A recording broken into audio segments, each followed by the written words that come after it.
விழுப்புரம் சரஸ்வதி மேல்நிலைப் பள்ளியில் பென்சில் தின விழா கொண்டாடப்பட்டது. விழுப்புரம் சரஸ்வதி மேல்நிலைப் பள்ளியில் பென்சில் தின விழாவையொட்டி சிறுவர் சிறுமிகளாக மாணவர்களுக்கும் விழிப்புணர்வு ஏற்படுத்தும் நிகழ்ச்சி நடைபெற்றது. தாளாளர் ராஜசேகர் தலைமை தாங்கினார். பொருளாளர் சிதம்பரநாதன் முன்னிலை வகித்தார். முதல்வர் யமுனா ராணி வரவேற்றார். இதில் பங்கேற்ற ஆசிரியர்கள் பென்சில் நமது எண்ணங்களை வடிவமைத்து கொண்டு செல்வதோடு அதன் பற்றிய நன்மைகள் குறித்து சிறுவர்கள் சிறுமிகளுக்கு விழிப்புணர்வு ஏற்படுத்தினார். மேலும் பள்ளியில் பென்சில் வடிவங்களில் பல பொருட்களை தயாரித்து காட்சிக்கு அழகாக வைத்திருந்தனர். இதில் கலந்து கொண்ட 200க்கும் மேற்பட்ட பள்ளி குழந்தைகளுக்கு தாளாளர் பென்சில் வழங்கினார். ஏற்பாடுகளை ஒருங்கிணைப்பாளர் லலிதா செய்திருந்தார். உங்கள் பகுதியில் உடனுக்குடன் முக்கிய செய்திகள் உங்கள் விரல் காண எங்கள் தவசி நியூஸ் 24 சேனலை காண தவறாதீர்கள். உங்கள் விழுப்புரம் மாவட்ட செய்தியாளர் ஆர் வசந்தகுமாருடன் உங்கள் தவசி ரமேஷ்.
ரெண்டு பென்சில் வேணுமா?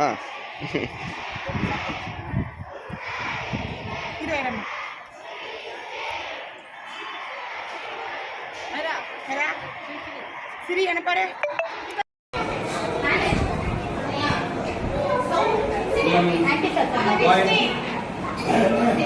Good.